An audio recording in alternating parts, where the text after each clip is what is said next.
We are not so far from Halloween, and now we need to play more and more games, especially we're getting close to the Christmas time, and it feels like we all need a little bit of horror because it's way too happiness period now happening. So with the horror games based famous films growing increasingly popular, RetroRealms going to give you a refreshing, nostalgic approach in the contrast to the dominant trend of asymmetrical horror multiplayer games.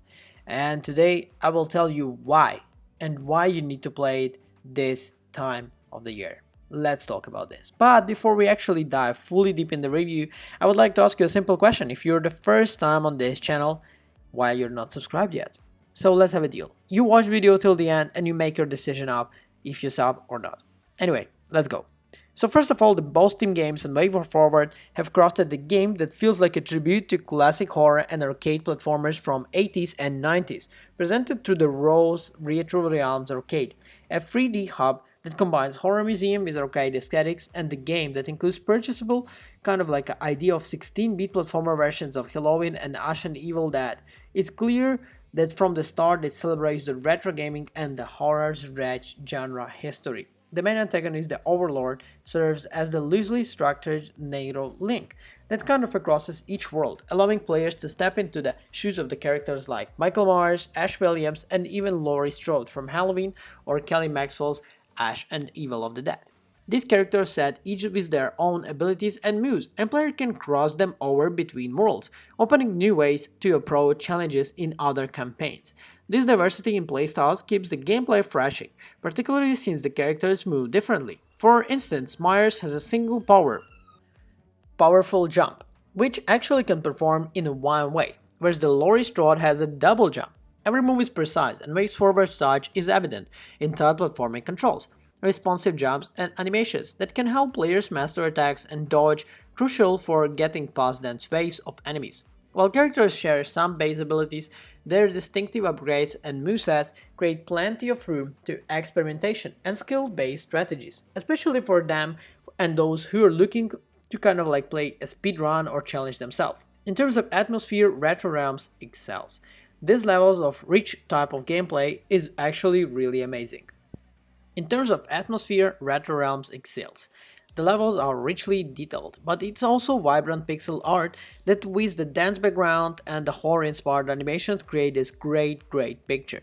Each scene, whether it's the airy 3D hub or pixelated level, is full of haunted details, feels lovingly crafted. Enemies in each campaign are themed to fit the horror vibe, with unique attack patterns, players to lease and learn to anticipate. Adding the complexity, RetroRealms features the Dark Real mechanic, allowing players to instantly switch between the standard level to a more dangerous alternate world with the tougher enemies and obstacles. This shift adds a layer of strategy as players must carefully navigate through tougher terrain or progress to access collectibles like tickets and kind of like used to unlock 3D items and characters upgrades, displaying in the props in the museum. The boss theme gate is kind of like respecting a horror culture. Is really evident in every corner of Retro Realms, from iconic items in the museum to reimagined scores like Halloween's theme, adapted to a feat of the retro arcade aesthetic.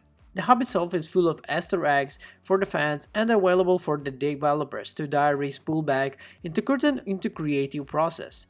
Filling out the museum with an in-game collectibles is rewarding for the completionist, and the team has hinted at bringing new horror franchises into Real Realms universe, furthermore expanding the game's homage and horror cinema. The gameplay, however, doesn't shy away from the 90s design challenge.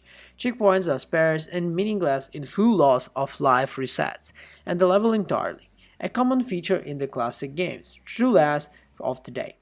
To that each level is relatively short, players want to be more kind of like meticulously in exploring and gathering collectibles.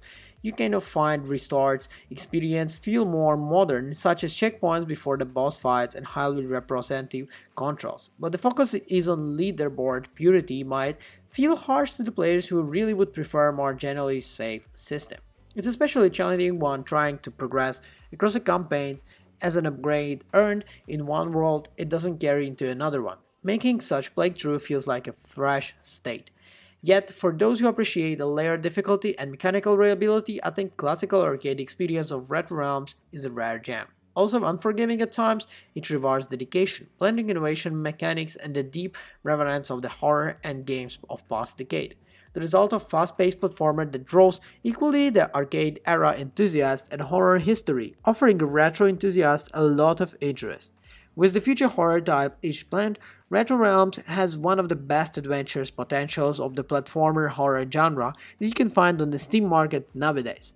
I can tell with the fact that this is one of the best games that I've played lately, and I fully recommend it to you by 100%. So guys, share in the comments your experience with this game, maybe you know some tricks, share your speed time, progress, and well, I'll see you in the next video. Bye!